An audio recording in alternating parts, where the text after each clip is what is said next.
birinchi o'zim Vyetnamga borganimda menda ham juda ham g'alati chuvstvolar bo'lgan. U yoqda ko'rsangiz umuman kontrastga tushib qolasizda. Oddiy baliqni sho'rvaga soladi, ichida ko'kadi. Bu juda ham bir emotsiyal narsalarda. Ketish paytimda odamlarga nisbatan mehrim uyg'ongan, chunki nima so'rasangiz ham, nima qilsangiz ham qalbi bilan javob beradi.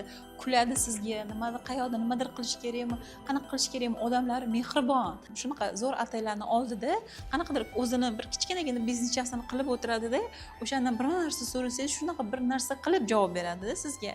O'sha odamlarning mehri sizni o'zgartiradi. Ayniqsa yana bitta hayron qolgan joyim, ko'chaga chiqsangiz shunaqa mototsiklni shunaqa uchib yuradi. Masalan bizda qanaqa, masalan ko'chada yo'lovchiga transport joy berish kerak yoki yo'l berish kerak bo'lsa, ularda chappacha.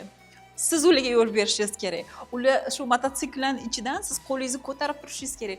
O'sha narsani siz ko'rgandan keyingina siz o'ta olasiz. Agar даже sizni urib ketsa ham, haydovchi aybdor bo'lmaydi, siz aybdor bo'lasiz. Mana shunday odatiy joylarni ko'rib, men umuman ham miyamda kontrast paydo bo'lgan. Dahshat kontrast paydo bo'lgan. Odamlar ham shunaqa tezlik bilan o'tishadiki, yana ayollarni haydaganini ko'rib, bitta mototsikl ustida xo'jayini, ayoli, ikkita bolasi o'shalarni ko'rib men deganman, naskолько qancha bu xavfsizmi deganman вообще. Mana shunaqa joylarni ko'rib maza qilasiz. Bu yoqda otellar shunaqa luxury, shunaqa darajada qilinganki, u yoqdagi xizmatlarini, xonalarini, sharoitlarini ko'rib maza qilib dam olib kelasiz. Mana shu jihatdan men har doim Vyetnamni smelo tavsiya qilaman.